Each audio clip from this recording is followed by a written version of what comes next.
FM 91,2 Radio Kota Batik News Interaktif Solutif. Ya, sekalipun cuacanya semakin ya apa ya, anginnya bertiup kencang nih di Kota Pekalongan. Nah, dan kayaknya sudah mulai agak ada tanda-tanda hujan ya. Ya, semoga aja situasinya tetap aman untuk Anda. Nah, masih saya lanjutkan juga untuk serbuk kali ini, Senin berbuku ya. Nah, ada yang mau kasih komen? Silakan ya, bisa melalui WhatsApp di 08554200912. Pak Agus Soro, terima kasih ikutan gabung lagi. Mas Ribut sama Kurinci dan Karang Jompo maksudnya. Angin mobat mabit itu anginnya bergerak bertiup kencang gitu ya. Karena pendengar radio Kota Batik ini nggak cuma yang ada di Pekalongan saja nih, ada yang di Majalengka, ada yang di Kuningan, ada yang di Kalimantan juga, ada yang di mana aja di Indonesia. Bahkan mungkin di seluruh dunia, karena sudah bisa diakses melalui ada Jogja Streamer ya, ada radioonline.com, ada juga melalui rkb.pekalongankota.go.id, ada juga melalui Radio Garden, aplikasi untuk mendengar radio di seluruh dunia, terutama yang sudah terdaftar. Nah, Radio Kota Batik yang sudah mendaftarkan diri di Radio Garden. Jadi Anda bisa menyimak lewat aplikasi di Radio Garden ya. Saya juga suka tuh dengerin kalau lewat aplikasi ya, lewat Radio Garden. Wah, ada radio-radio luar negeri. Kemarin-kemarin saya simak siaran-siarannya dari Malaysia. Ada juga dari Australia. Di radio Malaysia ternyata banyak juga lagu-lagu Indonesia yang diputer di sana. Sampai lagu keroncong, ada juga lagu campur sari diputer di sana. Wah, pokoknya wah, kita luar biasa ya. Baik. Sudah siap untuk menyimak bagian berikutnya, bab 10 ya. Nah, bagian ketujuh ya, bagian ketujuh dari buku ini judulnya Perang dan Pengasingan 1825 sampai 1855. Ini adalah bagian terakhir dari buku ini dan terdiri atas beberapa bab ya. Ada sampai bab berapa ya? Kalau tidak salah 12 ya, bab 12 yang terakhir. Pokoknya seru deh. Tambah seru nih.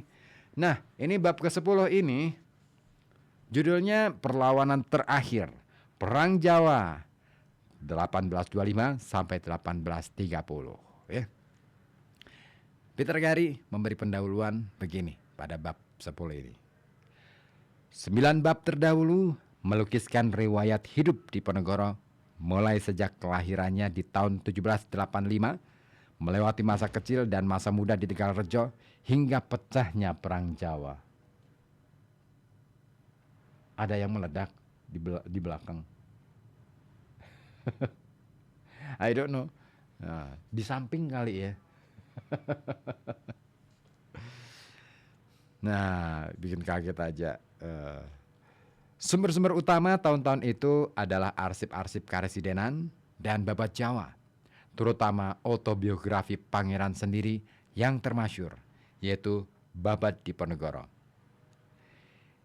Dengan pecahnya Perang Jawa, kita memasuki wilayah historiografi baru. Babad Jawa masih dipakai, namun sebagai ganti laporan-laporan para residen, tahun-tahun perang didominasi oleh catatan-catatan militer dan surat menyurat antara Jenderal de Kock dan para perwira komandan di lapangan. Arsip-arsip militer itu telah menjadi bahan studi mendalam para sejarawan Belanda, B.J.F. Low dan E.S. de Klerk. Keduanya pernah bertugas sebagai perwira tentara Hindia Belanda dan diakui otoritasnya di sini. Buku Babon Sejarah Perang Jawa, The Java Oorlog van 1825-1830. Saya nggak ngerti bahasa Belandanya 1825 dan 1830 ya, jadi mohon maaf. Setebal 6 jilid karya mereka berdua itu meliput konflik tersebut dari dua sisi, yaitu Belanda dan Jawa. Apa yang sudah dipaparkan di sana tidak perlu diulang di sini. Maka bab ini akan memakai pendekatan tematik. Di bagian awal akan diuraikan bagaimana metode mobilisasi Diponegoro, persenjataan dan cara memungut pajak. Setelah itu diuraikan tentang peran kaum wanita dalam konflik itu, diikuti dengan isu-isu bahasa dan budaya Jawa, terutama sikap pangeran terhadap orang Belanda dan keturunan Tionghoa. Dalam dua bagian berikutnya akan dibahas soal kepemimpinan dan loyalitas daerah, terutama hubungan pangeran dengan para santri. Putusnya hubungan pangeran dengan dua pendukung utamanya, Kiai Mojo dan Sentot, yang kemudian mengambil inisiatif untuk berunding sendiri dengan pihak Belanda, menjadi kunci bab ini. Ringkasan dari kejadian-kejadian penting di masa perang dapat ditemukan dalam seksi terakhir sebelum kesimpulan, di mana dianalisis taktik-taktik militer dan politik Belanda. Bab ini menjadi bab pertama dari seluruh trilogi, dari sebuah trilogi. Dua bab terakhir nanti mengupas tentang akhir perang yang tragis, yakni keputusan pangeran untuk menemui Jenderal de Kock di Magelang.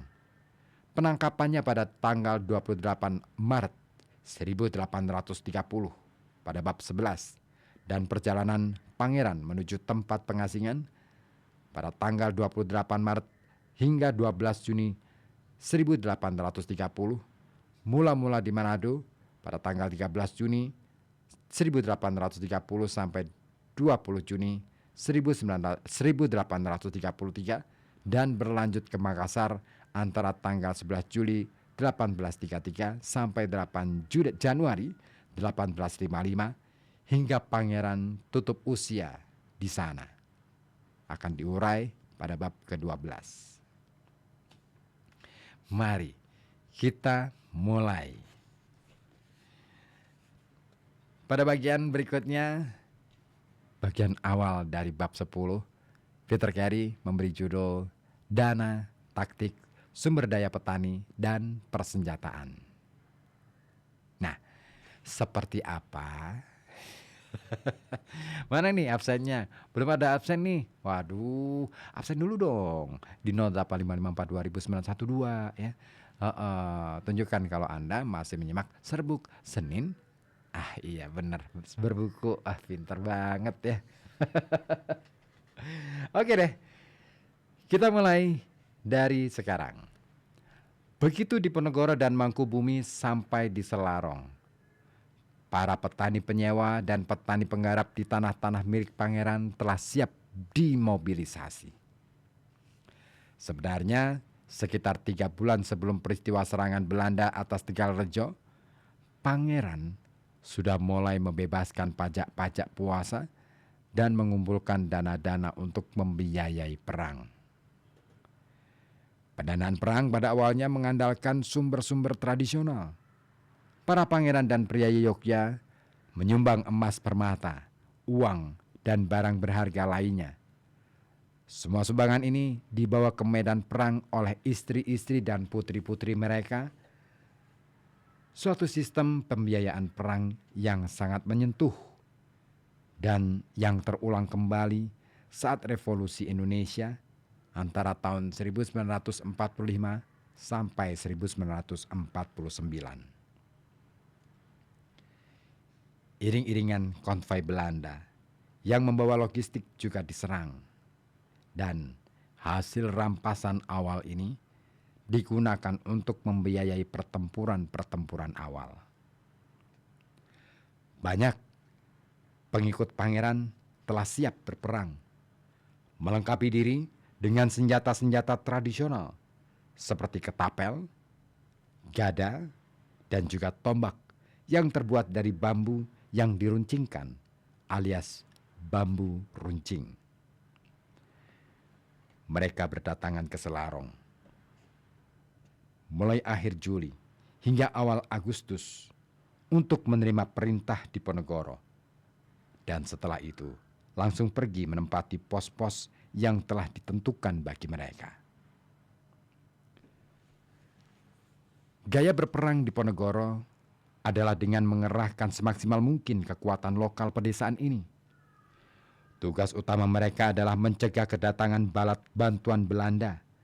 Mereka diperintahkan untuk menebangi pohon-pohon dan ditaruh melintang di jalan, membakar jembatan-jembatan kayu, dan memblokade jalan dengan menggali lubang-lubang jebakan yang di dalamnya telah menunggu bambu-bambu runcing. Melumpuhkan jalur komunikasi dan perbekalan musuh juga penting di mata Diponegoro, sebagaimana yang terjadi pada masa pemberontakan Raden Ronggo November 1810. Di samping itu, pangeran tetap menjaga agar jalur suplainya sendiri aman. Salah seorang putra pamannya, Mangku Diningrat I, ditunjuk sebagai kapten kapal penyeberangan di Kaliprogo. Para bandit profesional yang pada masa sebelum perang begitu ditakuti di kawasan pedesaan, kini bertugas mengamankan jalur-jalur komunikasi dan ikut ambil bagian dalam pasukan Diponegoro.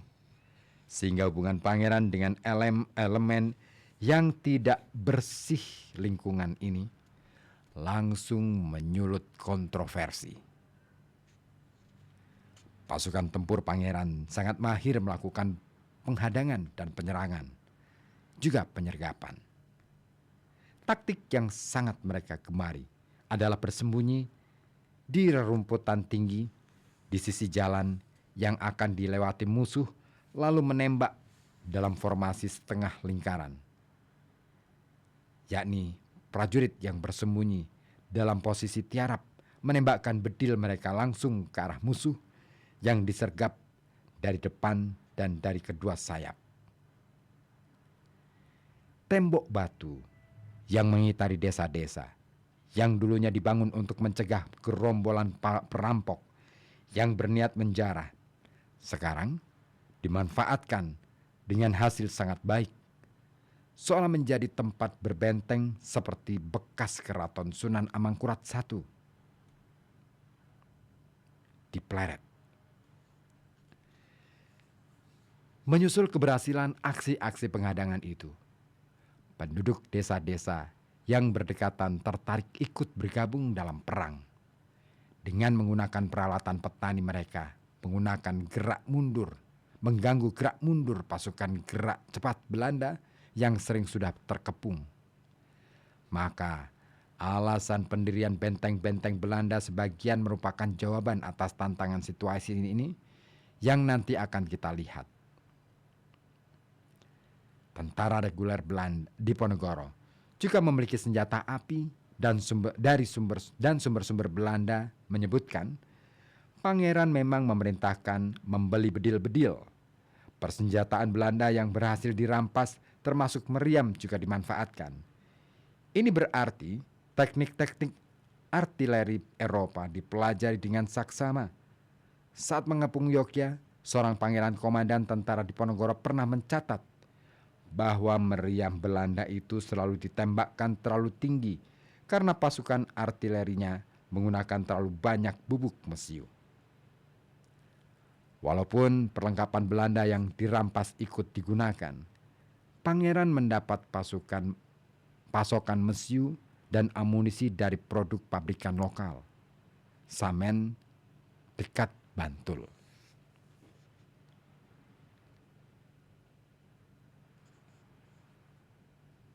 Into-Into dekat Kaliprogo, dan Dekso, markas besar pangeran pertama di Kulon Progo, adalah tempat-tempat yang menghasilkan peluru dan mesiu berkualitas tinggi yang dikerjakan oleh wanita-wanita desa.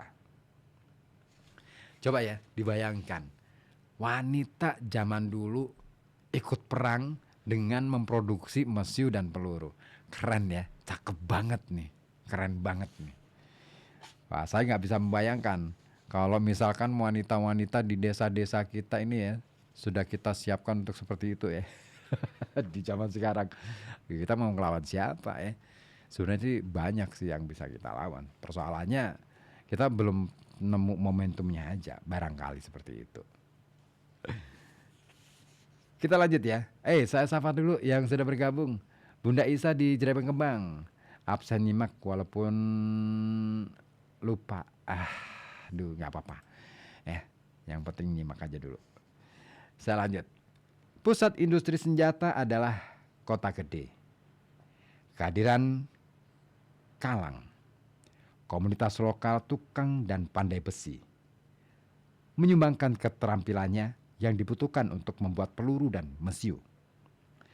Status kota gede sebagai kota netral yang tidak boleh diintervensi secara militer karena diperintah bersama oleh Keraton Yogyakarta dan Solo, dan terdapatnya situs makam kerajaan, makam Panembahan Senopati, mendorong banyak orang mengungsi ke sana mencari perlindungan. Keris adalah senjata yang paling umum dipakai untuk melawan tentara Belanda. Dengan diikat pada ujung bambu, senjata ini langsung berfungsi sebagai tombak untuk menjatuhkan serdadu kavaleri Belanda dari kuda sebelum sempat mengisi ulang bedilnya. De Stoers, seorang veteran Perang Jawa, melukiskan bagaimana para petani Jawa itu dapat dengan mudah beralih dari bekerja di sawah ke menyergap pasukan Belanda karena keris selalu mereka bawa serta. Setelah penyergapan selesai, mereka akan mencopot keris dari ujung bambu, menyimpannya kembali dan bergabung dengan masyarakat desa lain, melanjutkan identitas mereka sebagai petani biasa, seolah tidak pernah terjadi apa-apa. Nah, ini menarik. Keris sebenarnya ya, kalau kita belajar dari peradaban atau budaya kita, keris itu ibaratnya KTP sebenarnya. Jadi orang dulu ya, setiap keluarga, setiap bapak ya, bahkan mungkin ibu gitu ya, itu punya keris. Jadi tidak ada hubungannya dengan urusan-urusan mistis dan lain sebagainya, tetapi itu adalah sebagai identitas, karena keris itu ternyata punya fungsi masing-masing. Keris yang dipegang oleh petani adalah keris jenis ataupun dengan pamor petani, dan hanya digunakan untuk pertanian. Tetapi pada saat perang itu digunakan untuk perang. Terus kemudian keris yang digunakan para pangeran itu berbeda dengan kerisnya para petani. Begitu juga dengan para buruh dan lain sebagainya. Jadi keris itu zaman dulu itu mirip KTP ya. Itu sebagai tanda identitas. Oh, Anda seorang petani. Oh, Anda seorang pedagang. Oh, Anda seorang ini. Itu dilihat dari jenis keris yang dibawa, digunakan. Gitu. Jadi sebenarnya kalau kita bicara keris itu nggak bicara soal mistiknya ya. Kita ini kadang-kala berbicara masalah keris itu udah kemana-mana. Ya karena itu tadi, pengetahuan kita tentang kebudayaan kita sendiri sudah kadung ajur, nggak ngerti apa-apa tapi langsung menjudge gitu saja. Nah makanya di Perang Jawa kita bisa melihat betapa petani itu mereka punya keris. Saat mereka perang, keris itu digunakan, dan keris yang mereka gunakan, yang digunakan para petani itu adalah keris-keris yang digunakan dalam bertani gitu. Paham sekarang? Nah, paham ya? Makanya jangan langsung ngejudge ya soal keris. Itu budaya tinggi tuh. Bayangin nenek moyang kita itu bikin keris dengan menggunakan bahannya itu dari batuan-batuan meteorit. Kulaannya di mana coba? Mungkinkah mereka bolak-balik ke planet Mars atau ke Jupiter atau Venus? Terus naiknya pakai apa? Naik motor matic? Nggak mungkin kan? Naik pesawatnya NASA? Belum ada. Terus kemudian naik apa coba? Kalau nyari di bumi mungkin akan lama. Tapi faktanya zaman dulu itu setiap keluarga, setiap rumah tuh ada keris gitu loh. Nah, jadi ada ribuan, ada ratusan ribu, bahkan mungkin miliaran keris di Nusantara ini ya. Keris itu nggak cuma di Jawa, di Melayu juga ada keris, di Sunda ada keris, di Dayak ada keris, di Bali ada keris, di Lombok Nusa Tenggara ada keris, di Sulawesi ya, di daerah mana Minang, orang Minahasa, orang Bugis, orang Nias, Toraja, orang daerah Goa Talo itu juga punya keris. Terus sampai ke Semenanjung Melayu di Malaysia ya, itu juga ada keris, Kelantan, Brunei, mana lagi Thailand, Filipina ya, semuanya ada keris. Jadi keris itu bukan benda mistik, tapi ini ngomong soal identitas setiap orang.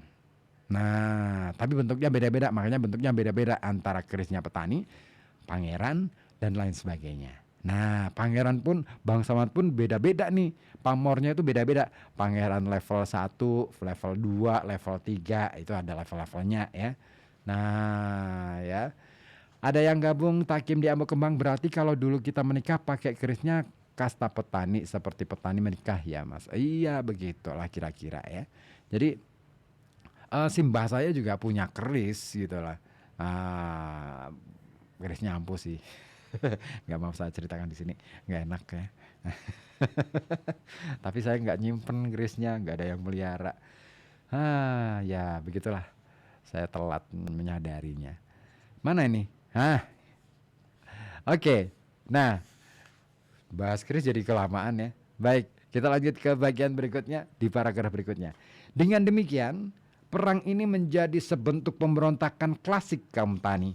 Sebagian bersifat jacquerie atau perlawanan kaum tani. Sebagian perang gerilya dan sebagian lagi operasi militer biasa. Situasi ini sangat menguras pikiran Belanda yang harus menjawab pertanyaan bagaimana merevisi taktik perang mereka. Sebuah topik yang akan kita lihat kembali di bagian sebelum kesimpulan nanti. Ya, masih sabar ya. Lalu di bagian berikutnya, Peter Carey membuat judul yang cukup menarik. Kaum perempuan ikut bertempur. Tambah menarik kan? Tambah menarik kan? Tambah menarik kan? Makanya jangan kemana-mana. Tetap di sini di FM 91,2 Radio Kota Batik, News Interaktif Solutif. Karena Serbuk akan kembali setelah beberapa yang mau lewat.